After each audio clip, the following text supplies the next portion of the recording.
पाठ 10वां ठेस।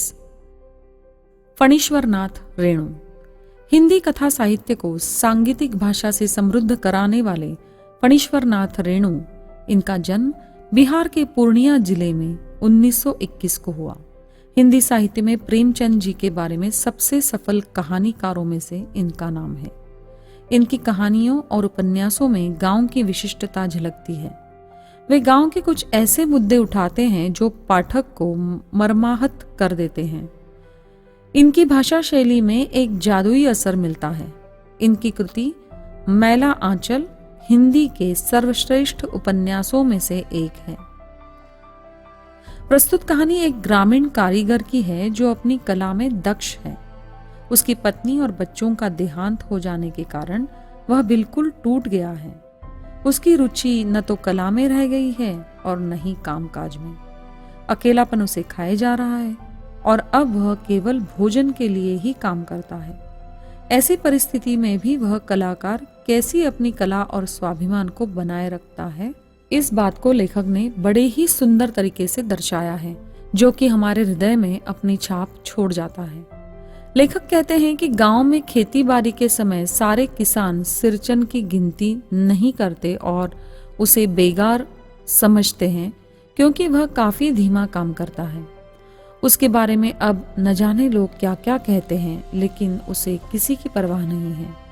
उसकी कला के आज भी कायल है और इसी कारण वहां की कोठी में आज भी उसकी पूछ बराबर बनी रहती है।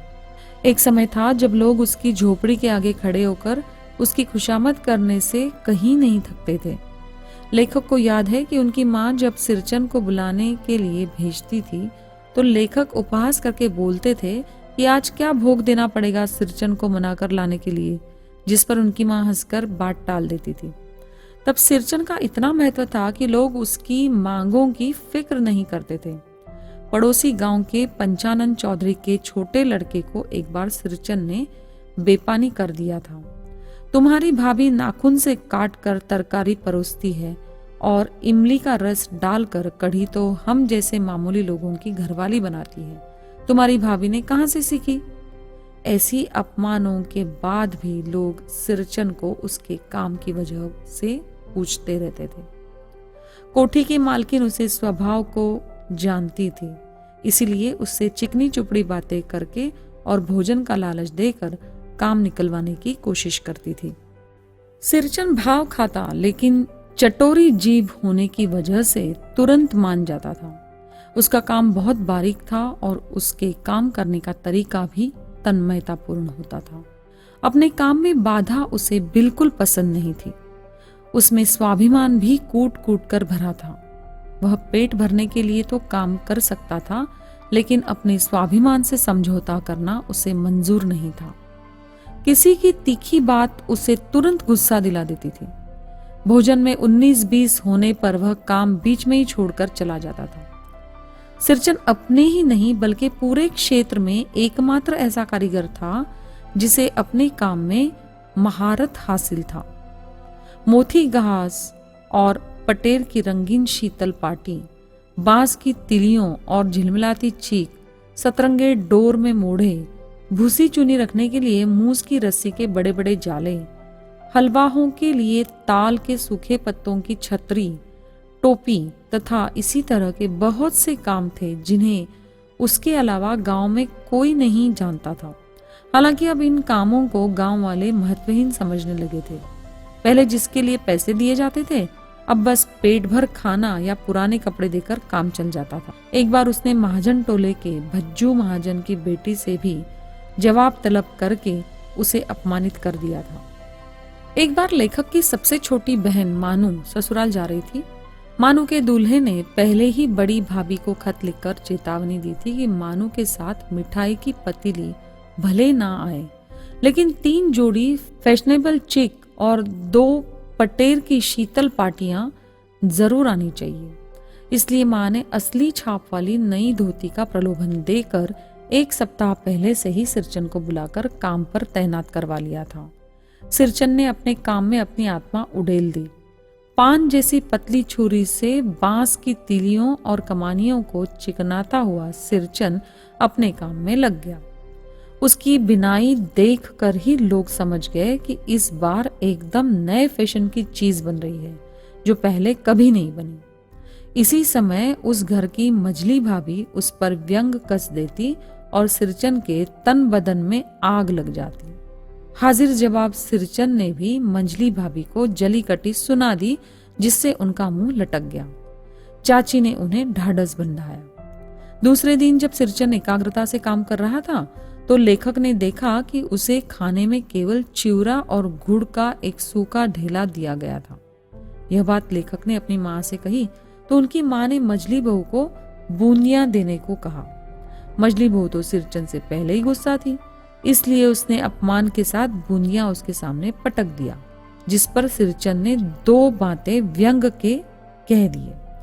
पेटू होने के बावजूद सिरचन चाहता था कि जो भी उसे खाने को मिले वह आदर के साथ मिले। मझली भाभी रोने लगी और माँ ने सिरचन को डांट दिया। कोठी की मालकिन का अपनी मझली बहू का पक्ष लेना सिरचन को नागवार गुजरा और उसका मुंह लाल हो गया। वह चुपचाप अपना काम करने लगा। मानो भी सिरचन को बहुत मानती थी, क्योंकि वह अच्छी तरह से जानती थी कि सिरचन के कारण ही ससुराल में उसकी मान मर्यादा में बहुत इजाफा हुआ है। इसलिए उसने चुपके से एक बीड़ा पान का सिरचन को दे दिया और कहा कि वह किसी की बात पर ध्यान न दे। सिरचन ने मुस्कुराकर पान का बीड़ा मुंह में ले लिया। चाची ने सिरचन को पान खाते देख लिया और अवाक रह गई। चाची ने अपनी ओर घूरते देख उनसे डिबिया का गम कोआ जर्दा खिलाने को कहा। उसकी आवभगत के कारण चाची सिरचन से जली भुनी रहती थी और यह मौका मिलते ही उन्होंने सिरचन को बेइज्जत कर दिया। सिरचन के सर से पानी जैसे गुजर चुका था। अचानक उठकर उसने पान बाहर थूक दिया और अपना सामान उठाकर आंगन से बाहर निकल गया। मानू सकते में आ गई, जिस पर माँ ने उसे ढाढ़स बंधाया कि वह मेले से कपड़े खरीदकर ला देगी। लेखक सिरचन को मनाने के लिए गए तो उसे एक फटी हुई शीतल पाटी पर लेटे देखा। उसने कहा कि उसकी पत्नी ने वह शीतल पाटी बुनी थी और मरने के बाद अपने बच्चों को भी अपने साथ ही ले गई। उस शीतल पाटी की कसम खाते हुए उसने कहा कि अब वह कभी भी ये काम नहीं करेगा।